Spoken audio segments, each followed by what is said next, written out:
Hello, this is Janet from janetsandberg.com, and you're listening to the Phoenix Wisdom Podcast, the weekly show that talks to peers and professionals who open up about their darkest moments when they felt like ending it all, why they didn't, and how they transformed their lives in order to triumph over the darkness and despair. Please remember to subscribe if you'd like to hear more inspiring stories.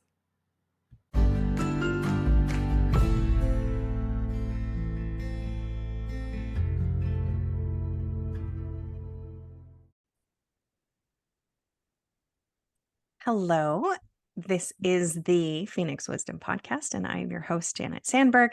And today we are joined by Krista Melanson. Thank you so much for being here.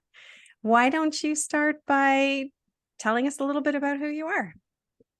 Thanks, Janet. Thank you so much for having me on your podcast. It's an honor to be here and happy to talk to you and share your story.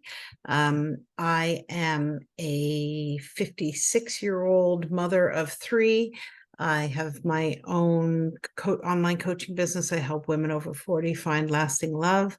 And the reason I do that is sort of the reason why I am here to talk to you. It's my life experiences have drawn me to help others. And, it's not always easy being a single mom, but it's a wonderful journey because you have three amazing kids to look at. And I'm just happy to be here and talk to you and share a little bit about what I experienced. Awesome. Yeah, that's kind of the way it is with us healers and coaches that, we go through a bunch of stuff and then we want to make it easier for the next people who have to go through that same stuff because like we were just saying, we all as humans experience the same feelings and often through different experiences, but a lot of us just go through this similar experiences and have the same feelings. And you're never alone. You're never the only one who has ever felt that way. Yeah, So whether sure. we make it a podcast or a business or just, if you're volunteering or helping out in the world, that's usually why. Yeah. So let's dive into your story a little bit. What was going on in your world when you felt like maybe you didn't want to be here anymore, when you hit bottom, or however you want to phrase it? Well, I had my own business, which I started, and it was a food business, a brick and mortar business. And the food business, as you may or may not know, is incredibly difficult to make a go of. I had my own business, and I thought that was going to be sort of my savior, that was going to create my future and a legacy for my kids. And, I was doing all the things to try and make it successful, but I was really struggling. It was not successful. I was losing money and struggling to get known and make it viable. I mean, I had a loyal following, but not a large enough loyal following. And, I did whatever I could. At one point, I actually took a job in a porn shop. I'd never stepped into one in my life until I went in there, but they were open until 11 o'clock at night. So I could do all my business things during the day. And when the kids were at their dad's, there was enough time for me to have a full shift in the evening to bring in some extra money. So I was doing whatever I had to do. And as I'm sure you can understand, it's draining to do that. It takes some time. And then in the space of about a year and a half, I lost my business, and both my parents passed away unexpectedly. And I just, I was alone. All I had was my two kids, or my three kids. And I always say there was nothing above me. There was no parents. There was no one for me to turn to. And I was on my own. And it was so hard. And I talked to a therapist. After my business closed, I had a job that had free counseling. And I'll be honest with you, she wasn't really that helpful. But I remember telling her that I felt like a truck running down a hill with no brakes. And that was just, where is it going to end? How am I going to pay the bills? How am I going to feed the kids? What am I going to do? And I remember just thinking, I can't do this anymore. I'm exhausted. I can't carry on. And when it got to its lowest point, I was working for an airline. I was working shift work, and I was working nights, 5 on, 5 off, and cleaning houses on the side. And sometimes I'd work all night, come home, sleep for a couple hours, get up, go clean houses, then go back to work at the end of the day. And I was working 60 or 70 hours a week. Oh my gosh. And I was exhausted, and that doesn't help your No. clarity, your peace of mind, or anything like that. And I remember thinking, I can't, I said this before, I can't do this anymore. And I actually tried to find ways, because in my mind, I thought there's no way I can leave my kids thinking their mom didn't care enough to stick around.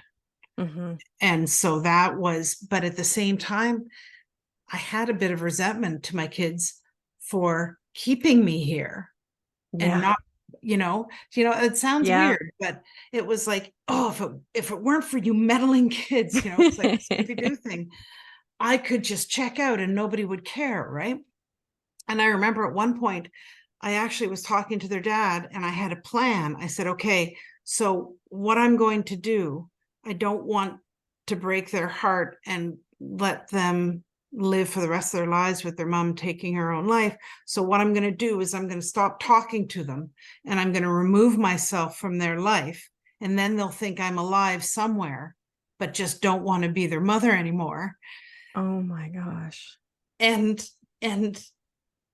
that was my plan. That was how I was going to remove myself from it. Wow. And obviously in the end I didn't, and I'm glad I didn't, but I didn't know what to do. I couldn't go on this way. I was struggling to pay my mortgage. I had nobody to lean on for support. My oldest daughter got the brunt of a lot. And, I was just trying to survive, and my kids were the most important thing in the world to me. And I was absolutely convinced that my kids were better off without me. Yeah. Yeah. That's so hard. And I get it, that my kids were the reason that I stayed. And I understand that they're the reason you stayed, but also, yeah, if they weren't there, if you didn't have that sort of love, then it would be so much easier to go. Yeah. And being burnt out physically, mentally, emotionally, and with the financial component on top of it, like that, it's so heavy. There are not many things in the world that I think, from my own experience, that are heavier than that financial weight of wanting to look after your kids and give them everything they need, like a roof over their head and food on the table, if not more, and not feeling like you can do it, or burning yourself in order to do it. Burning yourself out. Yeah. It's so difficult these days because kids have everything, right? Like in our day, you didn't have the $1,000 cell phones or the fancy sneakers or the Lululemon joggers, whatever. But everybody seems to have these days, right? It's unusual for a child not to have a cell phone, and you want to have them be safe and, have the things that their friends have. So even though it's superficial, it's still pressure when every single other child has these things. And in your head, you say they don't need them. They're not important. They're not, they're superficial, but they really are, in a child's mind, important things. So you feel you need to provide that on top of the basics. And it just, like you said, the pressure, the financial burden just keeps building. So, and it's hard to find your way out. For me, I had my middle daughter. I had, $1,200 mortgage. So, I mean, it's not huge, but for me, it was huge. And my middle daughter was like, mommy, you can't sell the house. You can't sell the house. This is our home. You can't sell the house. Right. And I'm like, I don't know what I'm going to do, and I didn't have help with little repairs that needed to be done, or yard work or shoveling, or, so adding all that stuff, being in an apartment would have probably been easier because I wouldn't have had the same responsibility of the home Yeah. as well as the kids and the jobs and all of that stuff. So really, I mean, I got where she was coming from, and obviously not blaming her at all, but it just breaks your heart when you know how important this is to your kids and you're in risk of not being able to provide something that means a lot, and they came from a divorced family in the first place, so things are topsy-turvy. You want to provide as much stability as you can, but that stability is just pressure and responsibility on you that's so hard to manage. Hmm. Yeah. And whether you have children or you don't, you're still always, even if you're only providing for yourself, if you have certain things that you would like to have, like an apartment or a house or a Yeah. car, or to be able to travel, whatever it is, but especially if you're struggling to provide the essentials and the necessities for yourself, that weight is also still there. So for, people listening who are like, I don't know if I can relate because I don't have kids, whether you have them or not, there's still financial pressures on everybody. Oh, exactly. And yeah, especially to not have, like you said, those other people in your life, the parents or other people to help you, and Yeah. or a To husband or lean a on. partner to help you around the house. And Yeah. yeah, there's It's for just sure. so much. It's true. And being on your own, I mean, we are not, you talked earlier about, the human mind and the things that we all share that maybe we don't realize. But, you know, even if you're on your own, there's still the pressure of looking at other people who have an amazing life, who have a partner, Mhm. who maybe have kids and you'd like to have kids, but you don't have a partner, or, they've got a nicer apartment, or they're able to go on trips or whatever. So even if you're by yourself, the pressure is still there because you know that your life is not exactly what you had envisioned, and you don't have all the things that you want. So the pressure can come in a million different ways from within your own brain, right? Mhm. Yeah, and it's that brain, those stories that we make up that are our own worst enemies. It just being happy with where we are and what we have, but we have these dreams and goals, and seeing what other people are doing, and once you start comparing, you're in trouble. Yeah. Or It, lamenting what you don't have or what you've lost, especially if you used to have it and now you don't. um yeah, there's so many reasons that we go down that road of despair. of despair. Yeah. So what turned you around? What got you out and changed your mind about, not um leaving your kids? Well, the feminists in the world will hate me for this, but I found the love of my life, which changed everything in a heartbeat. But like I said, my kids, fearing that leaving them behind with this legacy was going to be devastating for them. And so that kept me on the right side of the edge, but I was on the edge, for quite some time. That kept me from doing anything drastic. But then when I did meet my partner, um, it made a huge difference in my life because, it's not like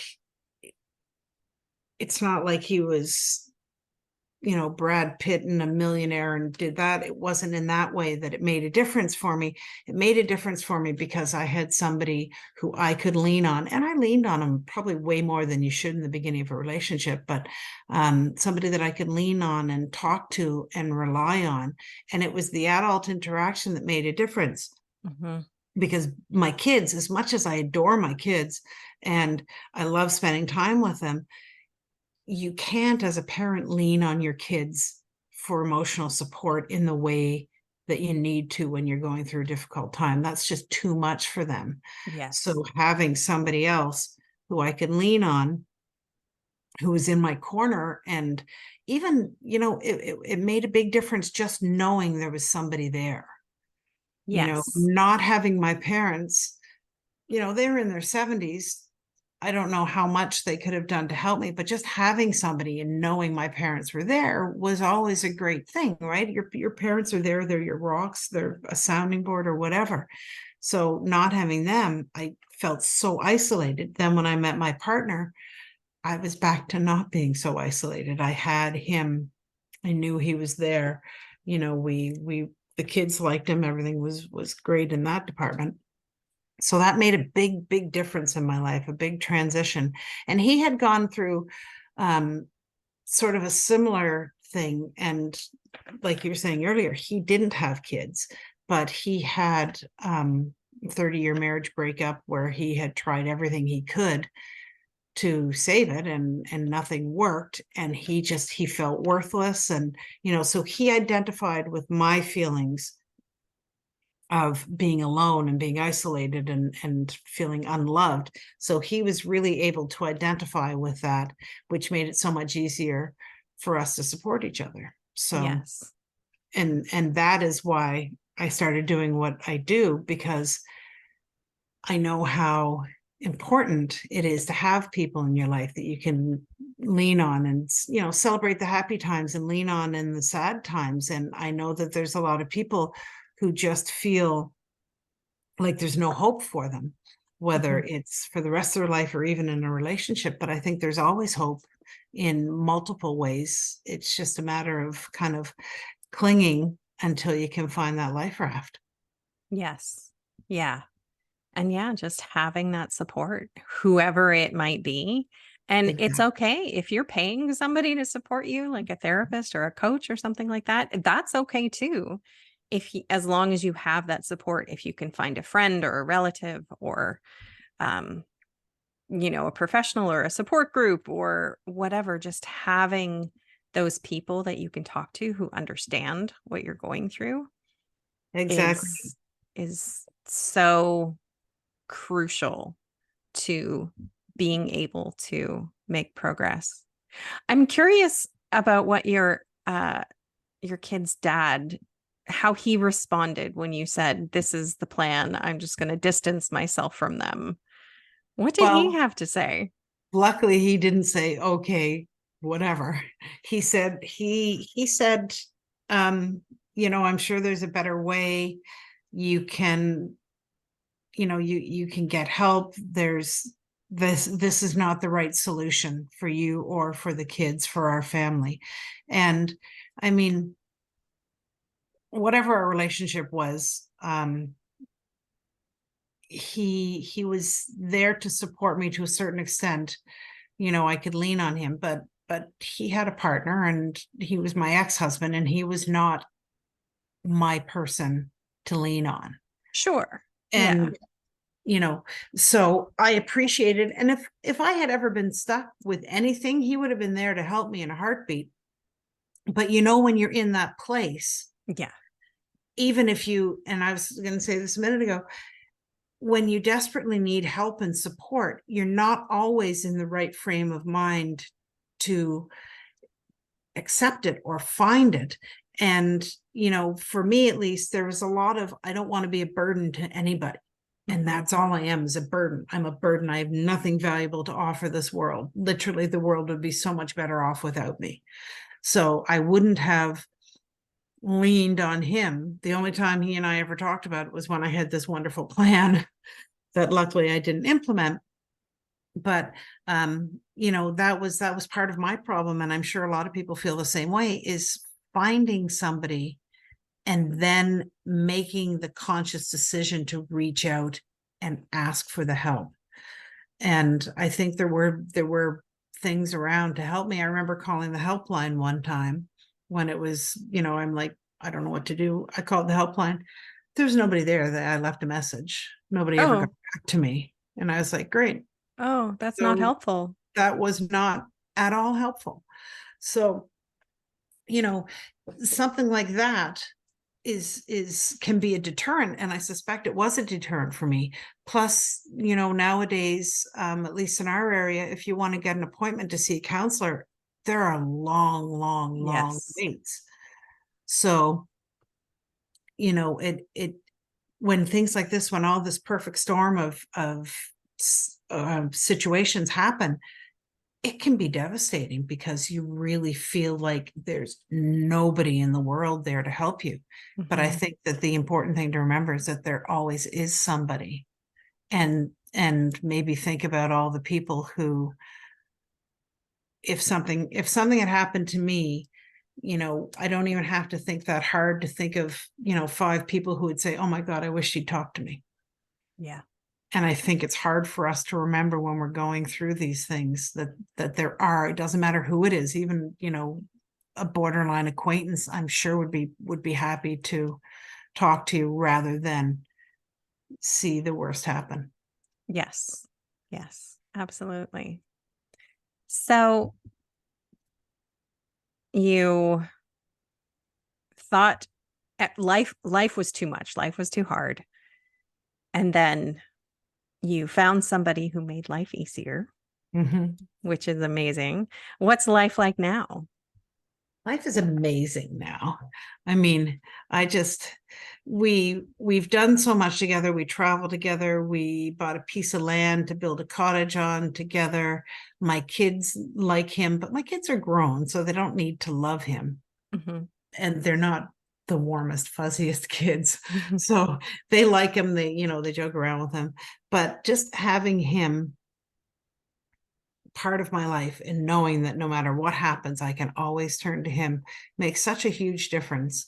And his family is not super close. When he was going through his divorce, his parents and sister were around, but weren't interested in what was going on in his life. So it's kind of amazing to know that I am providing that for him too. And Yes. I see that it's reciprocal. It's not just me leaning on him all the time. He leans on me a lot. And having that soulmate, that perfect partner to share my life with is amazing. And I encourage my kids to find their happiness in any way that they can. And I have a 17-year-old son, and that is very frustrating some days. But the important thing that I try and teach my kids is that no matter what happens, I will always love you, and you could always come to me with anything. And I am in a good place to be able to provide that now. So Mhm. that makes me happy. Yes. Yes. Love it. Well, thank you so much for sharing your stories, the lows and the highs, and sharing that hope that when we're struggling that we really need, that we're not alone. There are people out there for us. There's And always people out there, even if it doesn't seem obvious. There's always people out there who will help us and support us and even point us in the right direction, right? yep, absolutely. Yeah. And you don't have to have the answers. You don't have to go to your person and be like, I need this, this, this, and this. You just have to say, I need help. Yep, And exactly. yeah, Exactly. Thank you very much for having me on. I appreciate it. And yeah, hard to share, but I'm glad I did. I am too. Thank you. Thanks, Janet.